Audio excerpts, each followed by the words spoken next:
भाभीने ना चपात्या आणि भाकरी केली तेव्हा काय तर आज ना आमच्या गावात पालखी यायची. बाजरीच्या भाकरी चपात्या पिठलं केले.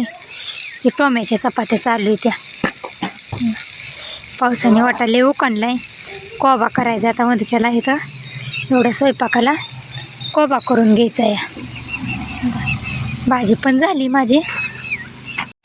बेसन केले कारण काय होतं दुसऱ्या भाज्या केल्या ना ले खायला हे करत नाहीत. आपलं बेसन बाजरीची भाकरी भात असलं करा जा म्हणते ती. नाही ह्या वर्षी असलंच केले काही हे केलं नाही. आणि गोड आपलं हो का जिलेबी आणली गोड त्यांना आपलं एवढं. आता हे तर रानात काय येई नाही ते जाऊन आलं शाळेपाशी. आता रानात काय येई नाही ती माणसं. आता ही गावात घेऊन जायचं एवढं स्वयंपाक. गावातले आमचं घर आहे ना तिथं घेऊन जायचं. आता आरुषण मी जायचं पार्थ गेला पुढं. आता आम्ही ते घेऊन जाणार स्वयंपाक. चला आणखीन नाही ती आली चौकातच आहे ती वारकरी तर जास्तवर करस तर येते नाही. आम्ही गावात पालखीला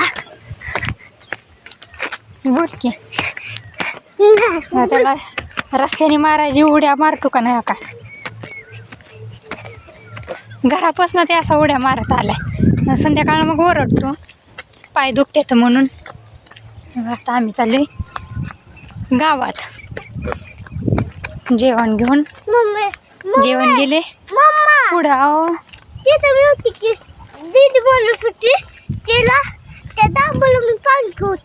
जांभळा पण होती होय. थांब शांत बस.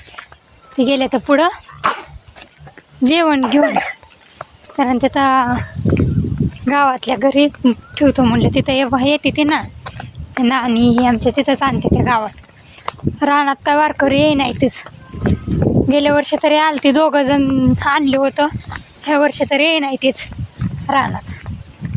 इथं शाळेपाशी असते ती शाळेपाशी पण नाही ती वाटते ह्या वेळेस. गेले तर आपलं गावात घालावं जेवायला गावातल्या घरी. तिथं नेऊन घालायचं. तिथं आमच्या एक सासूबाई पण आहेत ना गावात त्यांच्या तिथं नेऊन आता घालायचं. चालले मोठे 4-5 हजार माणसं असते ती त्यांचं मग घालायचं. खाली शाळेपाशी पण काय शाळेपाशी कोणच दिसत नाही.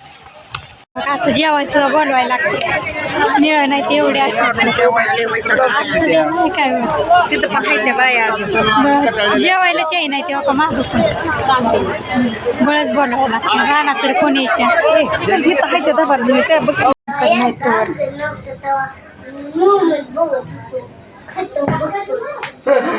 लोणचं हाय पण लय हे काय